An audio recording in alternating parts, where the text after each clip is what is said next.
this is Brendan from Watto Training, and in this tutorial I'm going to demonstrate and explain how to do a whiteboard diagram of a straight line reverse. First of all, we put in our curbs of each side of the road. And then up here, I just mark with two little arrows that it's a two-way road. Next, I put a car in, parked next to the curb, and the little arrow at the front here shows the direction that the car's facing. This car needs to be parked within half a metre of the curb, at the start and at the end. This car is required to reverse back 25 to 30 metres. Our driver will be sitting in here in the driver's seat. Before they launch into the manoeuvre, they've got to make sure that it's all clear. So they have to do their, let's say their 360 checks, 360 degrees checks around the vehicle, to the front, to the back, side, shoulder, shoulder. Okay, once it's all clear and they've engaged reverse gear, they'll be keeping the wheels at the start lined up nicely and straight, and at the end they will only need to make minimal adjustments to the steering. So if we just take a look here and say that's the steering wheel on a vehicle, some students will be able to have their hands at 10 and 2 or 9 and 3 and be flexible enough to turn their body around, look over their left shoulder and reverse back.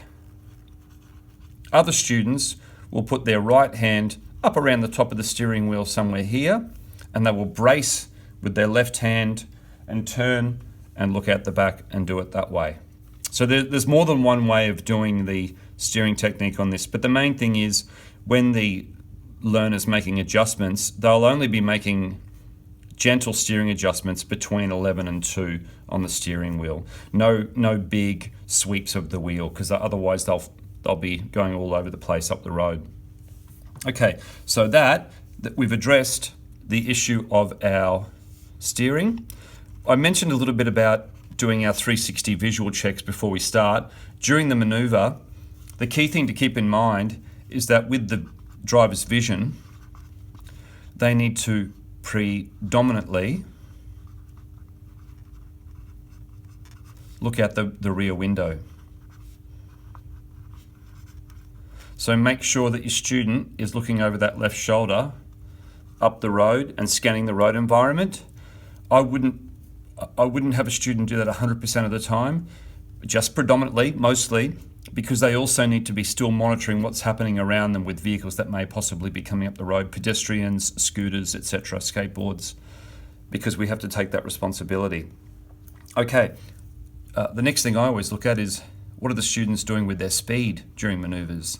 So just take it nice and steady. There's no need to rush. Some students get a little bit panicky and think I need to get this over and done with as quick as possible. So keep the speed nice and steady, because if we take it steady, we can keep our scanning operating. And if a vehicle, for example, here's a car comes up the road, this student can stop and give way and wait till it's clear. So the reversing vehicle is responsible for giving way. So steering, observation and scanning, speed control,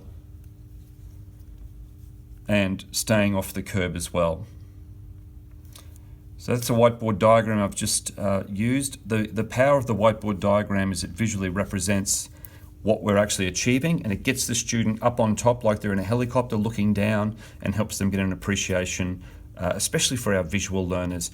If we've also got learners with any language literacy or numeracy issues, it also is a really great way of communicating as well. Keep it simple, keep it clear, and make sure that when you do your diagram that the student can see, because sometimes people do diagrams and they have their hand in the way and the student can't see what you're doing. So if you need to draw something, draw it, move your hand away, hold it up clearly.